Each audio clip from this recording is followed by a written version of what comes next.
Bring it. All right.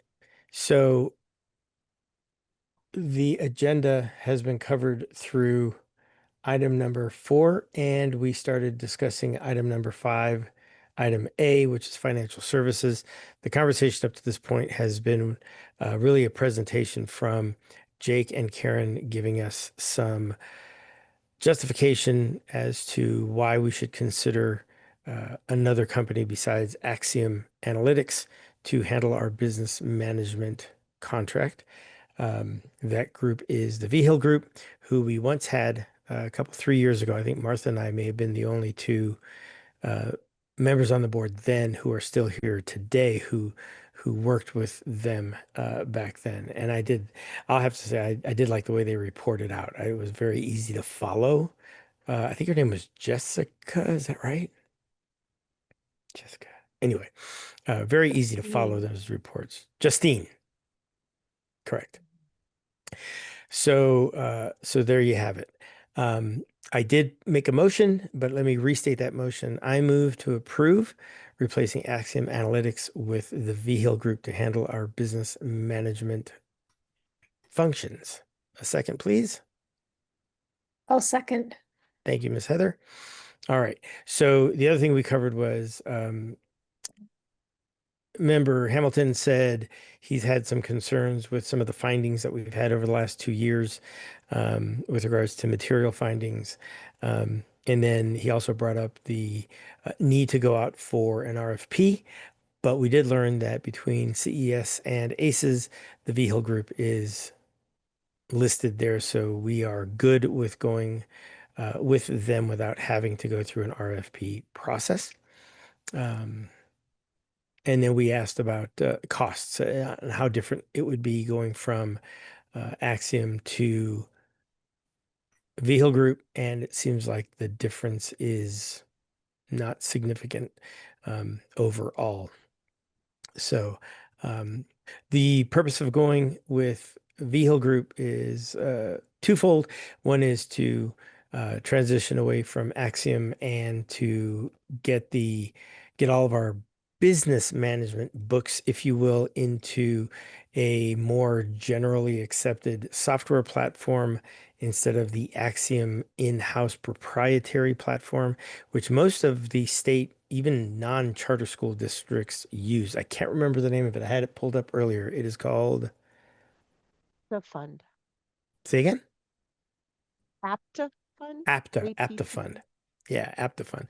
So, and with the longer term goal of bringing the business management functions in-house in the next 6 to 12 months, looks like what the time frame is, but it's going to take at least that to transition the information from the proprietary system into the new APTA system. So I hope I have covered all of that succinctly, but completely. And All I right. just want to, for the record, apologize that I didn't start the recording at the start of the meeting. And thank you, Chair Molina, for recapping what has occurred so far. My apologies. No worries, no worries. I'm so glad we caught it when we did. All right. Mr. Melander, did you get any other quotes? No. There's just No. one. Yep. I will say that the experience I had with the Vigil Group back in the day was overall pretty positive. I'm not sure what Martha's thoughts were, but they were good. We had just outgrown them. They hadn't grown fast enough to keep up with the size of the school. So we did bring it in-house, and that didn't work out as planned. And then we found Axiom. Actually, Justin Bayardo, I think, found Axiom, brought him to the meeting, and then we went with them, and we were hurting. That was a very difficult time back then. So I think we're in a little bit of a better situation now. And I would love to have a year where any audit findings are of the very mild flavor, if any. I would love to have one where we didn't have any findings.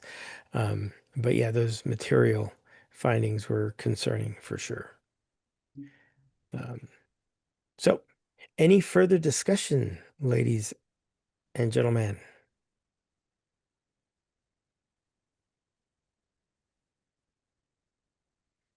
All right. Well, then, if we are done with the discussions, I will ask Dottie to perform a roll call vote to vote that we bring in the V Hill Group in place of the Axiom Axiomatics Group to handle our business management functions. Patrick Molina, Aye. Martha Barrera, Aye. Heather Anderson, Aye. Aaron Hamilton, Aye. and Dottie McKinney. Aye. Very good. The motion passes. So Karen, Jake, I guess there's a letter that we need to sign after to notify them that we'll be not continuing their contract after the June 30th current contract date. I'm sorry, I'm so hoarse today. I don't know why. I have no idea. I wasn't at a party or at a concert or anything. I'm just really hoarse today. So I apologize if I sound rough. Yeah, I do think Okay. based on this vote that a notice needs to be drafted and sent to them, but I think with the Okay. board's approval, we could take care of that, Mr. Molina, after Okay. the meeting or tomorrow. Tomorrow's fine. And notify them. I mean, you're giving plenty of notice. I was going to check the notice requirement, but at this point, I know it's not more than 30 days. So you're giving them plenty of notice. Yeah. Perfect. But, Very good. yeah. All right. Thank you all. Great questions. Gosh, awesome to work on a board like this. 5B, item 5B are legal services, which will include us chatting about a third-party investigator that we need to bring on board for to help us with the Amanda Greaves grievances that have been put forth. Those grievances include Jake Colander, Karen Warner, and Anthony Branch. So that's why it's at our levels, because the grievance includes Jake, who reports directly to us. So if you're wondering, why are we in this mess? Because Jake reports to us, so we need to handle it there. So two kind of concurrent conversations. One is, and again, we'll do a proper motion. We need to hear from Jake and Karen as well to help us understand their motivations. But the conversation is going to be with regards to placing Dustin and his firm with a different legal team, or in this case, person. So Jake, Karen, I put it back on you. I'm happy to take this one, Jake, if you want me to. Sure, yeah, we'll swap roles this time, no problem. Okay. So I would just say I want to remind the board, if you aren't familiar, your school has, I think, since inception, since applying for a charter, has been supported, or the school attorney has been Patty Matthews of Matthews Fox. I think that was the only attorney you've worked with since inception, or up since you opened your doors, or even before. Unfortunately, last year, she was retiring, and that's why we came to you with some other options that we wanted to consider. Um, Word is out that she is not enjoying retirement as much as she thought, wants to be working somewhat, is very picky about schools she will support. But I did reach out to her. She was a phenomenal lawyer. If any of you did work with us during that time, I could tell you, Jake can speak to this too, but got a quick answer, got a succinct answer, didn't cost a lot of money, because she knows she's a very experienced in the state of New Mexico and in school law, specifically charter school law. And so I always, when I was at the PED, I used to tell everyone, all new schools, that if you can get Patty Matthews as your attorney, that's who you want. The fact that she's coming out of retirement a little bit and is available, I reached out to ask if she would consider coming back. And she is willing to come back to support this school. Um, she is not cheaper per hour. I'm just going to tell you straight up, she's expensive per hour. But I would say that um, I'm confident that she would be less expensive overall because of what I just said about her knowledge and her quick response. And I haven't had that experience with Mr. Sparks, being that he's based out of Colorado. I did expect there to be more of some learning on his part and working with us, but it seems that in some of the bills, you're being billed for him to do research in New Mexico. Um, and either way, when we've met with him, um, I don't necessarily think he's probably a very good lawyer, but I don't think he has very familiar with New Mexico law, and as a result, can't always answer our questions directly and immediately. And that's problematic for me. But I really think even more importantly is that, as I said, Miss Matthews is the cream of the crop in terms of charter school law in this state, and would love to have her back to support you all if you're so interested. And again, Jake, maybe please add to that, but that is the proposal um, for next school year and maybe even sooner because we have several things like this investigation that we need to talk about that we might want her on board for that as well. Thank you. And I'll add that I've had work experience with both now. I worked with Patty when I took over as principal, and similar to what Karen said, very clear with her responses. She feels that I guess this is actually the way that I would word the core difference between the two that I have found. Patty said to us as a group that her job is to educate me on the laws regarding charter schools and how they function in New Mexico. Excuse me. So she very much takes her role and responsibility with not only this is the answer to your question, but an explanation as to why, discussing what the law is, those kinds of things. And I have felt that in the process of needing to be educated this year, we did have a Title IX complaint regarding a student.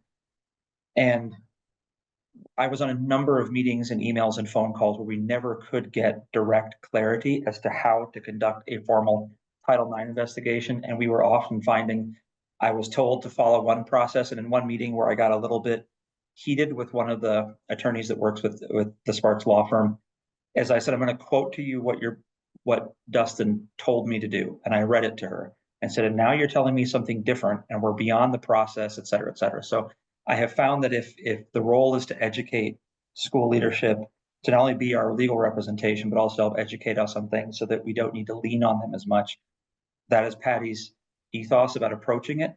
Whereas I have found in working with Mr. Sparks's law firm to get mixed answers, lack of clarity. I can ask a question and I'll get an answer, a very non sequitur response where I have to ask over and over again. And in addition to not only billing the research, but again, related to that specific incident when we had the Title IX complaint, I reached out to Dustin to request assistance on how to begin the process. He gave me a response, but referred me to one of his partners. I reached out to the partner. She gave me her response. And then what I saw in the bill was he billed me for his response. She billed me for her response. And she billed me for her going to Dustin to verify that her response was the right response. So I got billed 3 times for the same question. And I found those kinds of practices to be where looking at the bill, when we saw the dollar amount, we said, how could we have spent this much on attorney fees so far? And they're those kinds of things. Whereas in my work with Patty in the past, she was very directed, very clear, and we felt like we could trust the answers that she gave us. And if she didn't know something, she would say, let me get back to you, and didn't beat around the bush with how to do that. I have felt personally, between the two of them, I felt much more comfortable in the short time I worked with Patty to reach out to her when I had questions, and especially when I had questions about, is this a thing that we need legal advice on? Whereas with Mr. Sparks, there's been, sometimes we go 4 or 5 days without a response to those kinds of questions, and we're sort of in a holding pattern for knowing whether or not we move forward. So in my work experience, it's very different. One of the cases I think coming forward also is around public records requests and the responses from, we reached out to Mr. Sparks because we initially said we need to get this in front of a lawyer to see what we need to do. And it was night and day response between the two, which means one will spend a whole lot of time and energy putting effort into providing information that is not necessary to provide, and the other knew right off the bat, here are things that we can line item out of this because it's either not a public record or doesn't fall under IPRA. So it was just interesting having seen the two contrasted over the last month. And so I'm very much looking forward, if we can, to going back to Ms. Matthews.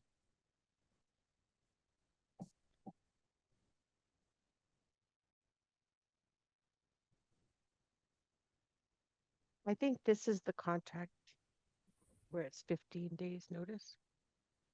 I'll go look at both of them. This is the 15 days notice. Sparks did not have an expiration date on his contract, but did say there needed to be a 15-day notice if we're planning to discontinue to work with him. And he didn't have an expiration date, but in New Mexico, you cannot commit to more than a year. You can have a 5-year, but it has to be renewable annually by the Right, yeah. board. You cannot have a multi-year Correct. contract that's, unless it's reviewed. I mean, you can have a multi-year contract, but it's based on renewal annually, not Correct. on indefinite. So it's weird that his didn't include any start and end dates, but it does say 15 days notice. And I know he's been advised to provide um, quotes or letters of engagement for next year for all three schools potentially. So um, I think he realizes he can't, that he's going to have to do that every year, even though it didn't include. Then in the maybe I contract. did care. But yeah, that IPRA request, yeah, it was Mr. Sparks was basically, yeah, you have to provide all of this. New Mexico IPRA law is very broad, which it is. Um, Miss Matthews' response was, well, do you keep a list of these things? And you don't have to make a list. These things are exempt. And like, it was a very, like Greg said, night and day difference in how they would respond to that. And that was concerning for me. But Can can either one of you speak to her knowledge and history with regards to buildings and land procurements and all of that? she is the one who helped the school from its get-go on your bond deals and your facilities and working with those groups. She's very experienced and knowledgeable in that area too. That would be a separate, as it is with all bond deals. That billing is separate. It's the same with Mr. Sparks. There's a billing for regular general attorney support, and then work on the bond deals and finance transactions is a different um, charge. It's usually more per hour or a different kind of fee structure, and that's no matter who you use. Um, and I think that gets paid through the deal. Like, it doesn't come directly from the school on those transactions. So, but yes, she's very experienced and I think has been the one who's done all the Albuquerque things thus far for Academy. Okay, thank you. Well, let's open this up for discussion, fellow board members. Dottie will do that here in just a second. I move to approve the selection of Patty Matthews as our legal counsel for the next year. Second. Yes, thank you very much. Miss Dottie. Yes, so my question is obviously related to the procurement element of the possibility that her fees would exceed 60,000, which is the limits for professional services for the year. Yeah, How that would be handled? Would you do an RFP for professional services? no, because she will not exceed $60,000 for your school attorney support. She would include that in her contract, not to exceed 60 or 59, whatever they have to put, but not to exceed that amount. That's how it's been in the past. Of course, this work on the bond deal is a separate deal and isn't, as I said, paid by the school. So um, that has its own process and separate from the procurement of the school. Um, because she actually isn't, she's actually going to be representing more well, it's weird. The foundation, right? Because I think, because the bond deal is actually through the foundation, but it's in collaboration with the school. But your school Right. is not on the hook for those fees because it's part of that bond deal work. And I don't know enough about that, but I am confident that her contract with the school would say not to exceed. Yes, ma'am. So would you uh, cancel the current contract and contract from now until June 30th? Or you'll just let the current contract run out with Sparks and then have a new contract in July 1? My recommendation would be to notify Sparks that you're terminating it when the 15 days is up. Okay, And I think that Jake could do, even without board approval, he could retain Miss Matthews for the next month and a half, because that amount is going to be far below what he is authorized to approve. And then the board approval would really be for the um, contract or I guess it depends. If you want to let Sparks finish out till June 30, you could certainly do that, but I'm not going to contact him. No, like, I if this is understand. how we're going, I don't want to use them, right? So I think what the wisest thing would be to terminate their contract in the give them notice in the required 15 days, close that out, and start Patty from then. And if Jake needs anything in the interim, there's nothing stopping you from having another attorney. You can Mhm. contact different attorneys. So Jake could have another contract. I mean, I've even seen it at traditional districts where they'll have one attorney for some things, another attorney for other things. They have a special ed attorney they bring in on a certain cases, like all of that. I will say, share, and I think this is important for you all to know, that Patty is not interested because she's semi-retired in any special education lawsuits, which thankfully Danielle keeps us out of. Um, but if there should ever be a special education lawsuit, she would refer us to, and she gave us the name of someone she would recommend, but you would be welcome to hire anyone for that if we had to cross that bridge. But she has someone she recommended, and I apologize, I've forgotten the name, but that is something we thankfully haven't had to deal with. But should we, she does not, she was clear that she doesn't want to do any special ed lawsuits. Okay. And one more thing. Yes, of course. Did somebody second the motion? Because I missed that. I apologize. Yes. Thought it was Yeah. Aaron. Aaron, Aaron, yeah. Thank you, Aaron. You mentioned that her hourly fee is greater than Sparks. I want to say it was $20 an hour. Can you refresh my It's memory? 40. 40. Okay. yeah, I think Mr. Sparks gave a exceptionally low price this year. I don't know if he'll continue at that price, given that it was his first year in New Mexico. I haven't seen what his quote is for next year, but Patty's is $290 an hour. And again, I would venture to say that I still don't think you would spend more, you would get more bang for your buck, even though she's more costly because of her knowledge, expertise, long history in the state, and how cooperative she is on and I even recall her bills from before. There have been times we had conversations with her that she's not billing for a quick phone call.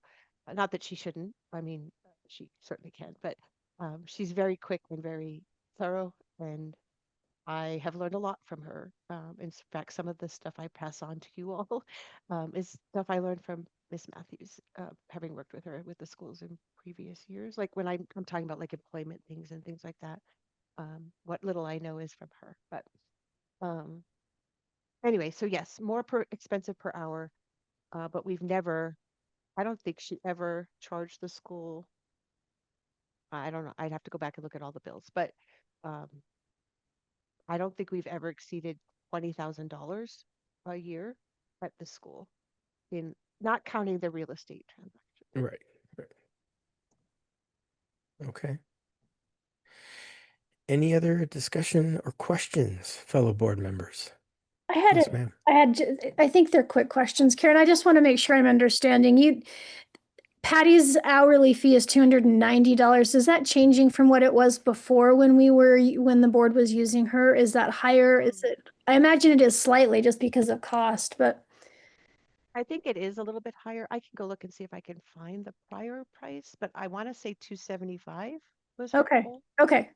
but I could be wrong. Let me see if I can find it for sure. And But you, sorry, go ahead. she was just very clear that this is what I charge now. So No, um, that's good. That's a good thing. I was just curious. And you said Mr. Sparks has his hourly fee is what, did you say it was $40 an hour?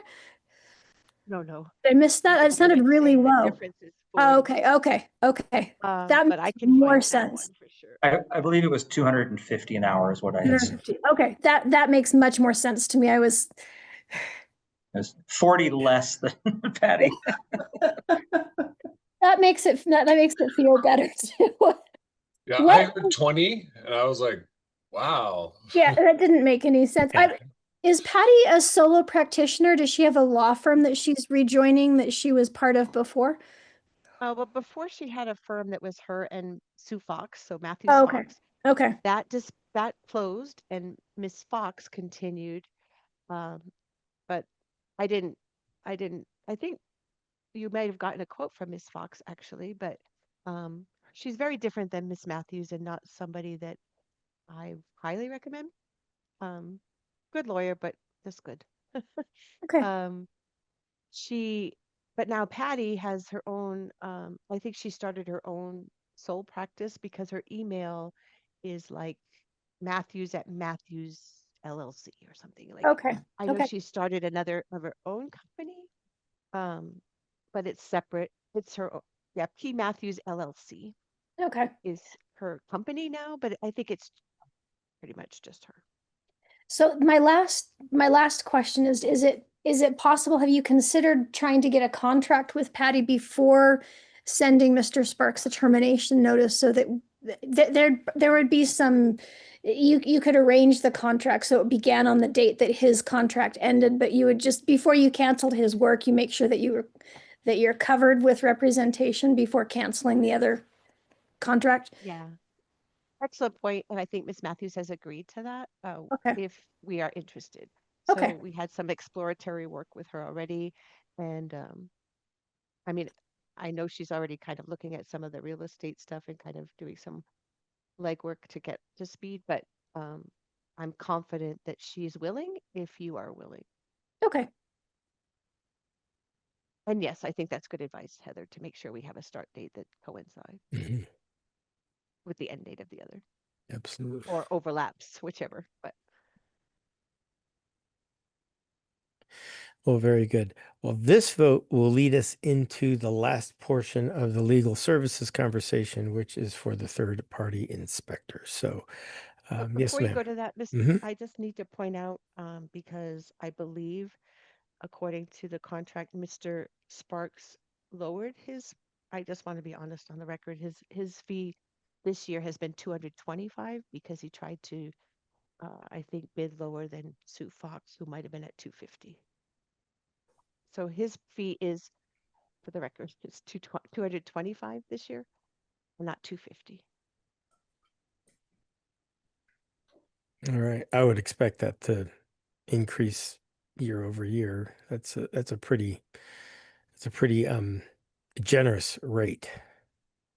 It is, and So, I know that he deliberately did that to, in his attempt to um, get into New Mexico. all right. Very good. Um, I have been privileged to chat with other boards with Explore Academy, specifically Las Cruces, and they've had similar experiences to what Karen and Jake shared with us today as well, with their dealings with Dustin Sparks and his law firm. So it's not unique to us. It was just another data point that I thought would be good to bring to light here is that other Explore Academy boards are seeing very similar um, not delays, but hesitancy to commit to an answer and having to go back and do that homework and all of that. Where Patty is just, I chatted with her, I think it was last week, and it was like you opened up a book and she was just on it, on everything. It was really rather impressive.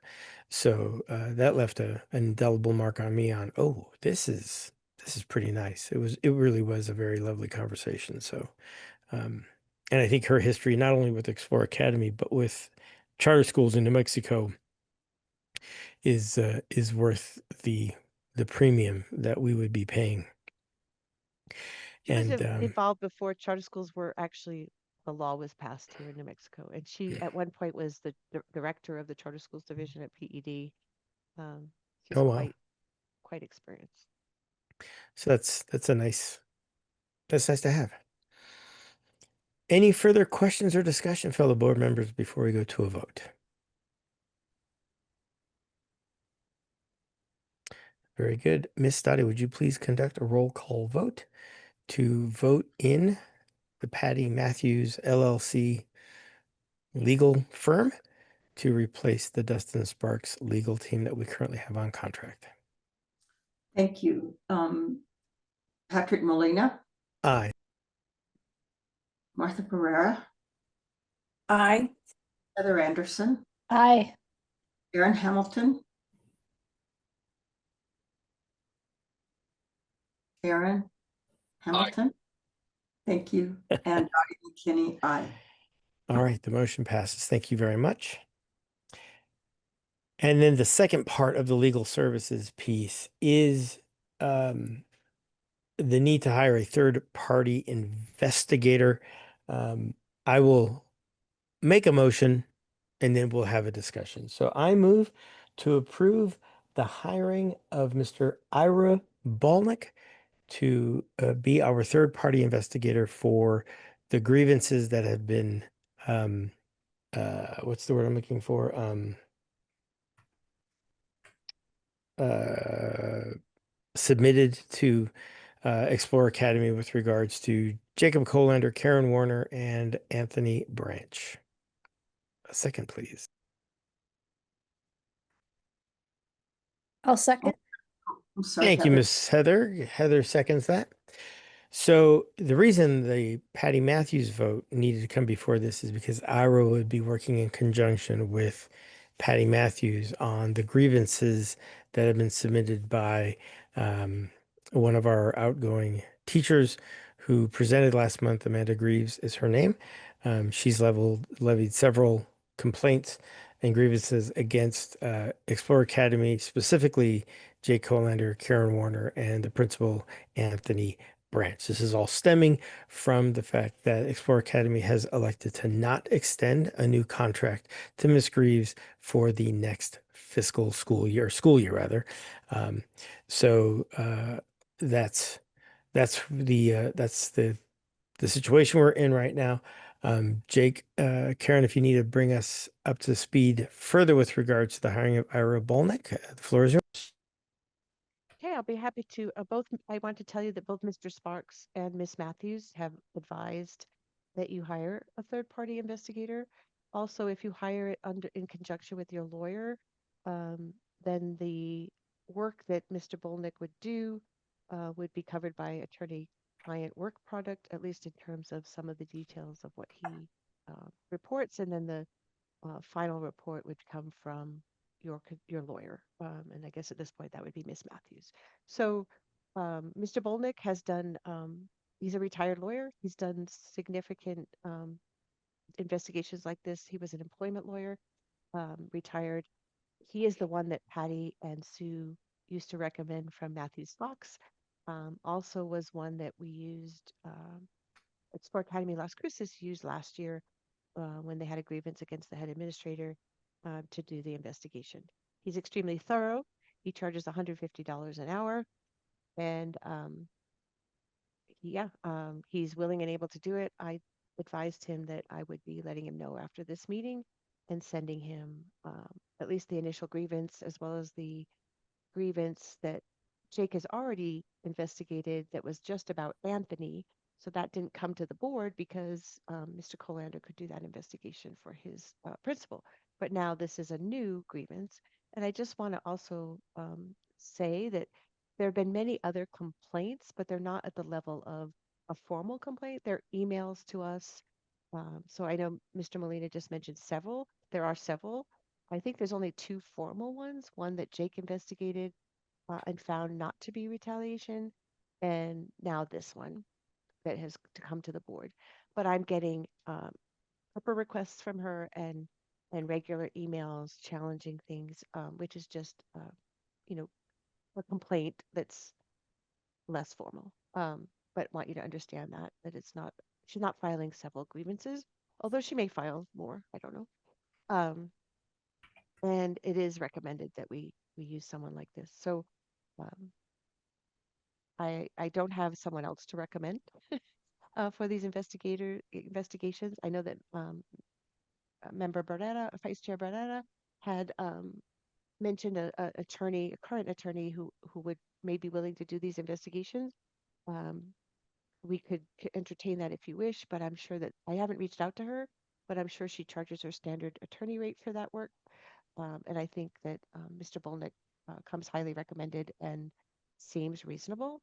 Now, again, what's that overall cost to the school and a hit on your budget is hard to determine because much depends on how long the investigation takes. Um, he did mention that he um, would charge for any travel time, but he does almost everything virtually by Zoom, so there shouldn't be any travel. And what else was there? Is there anything else I'm forgetting? I think that's all. I guess I stand for any questions and can um, address those. Yeah, he charges for travel time in 10-minute increments, and he would charge 70 cents a mile for any travel needed to be done in town. Um, Yeah, so but he yeah, doesn't. He did also say he he did. doesn't anticipate any expenses Yeah, in that area. right. He does So want payment within 30 days of invoice receipt. yeah, And he did also mention that if we're doing it under the advice and auspices of the attorney, I mentioned the attorney work product issue regarding that layer of confidentiality on the investigation. And I think that was all. all right. So the motion stands to approve the hiring of Ira Bolnick. Are there any further questions or comments or discussion, fellow board members?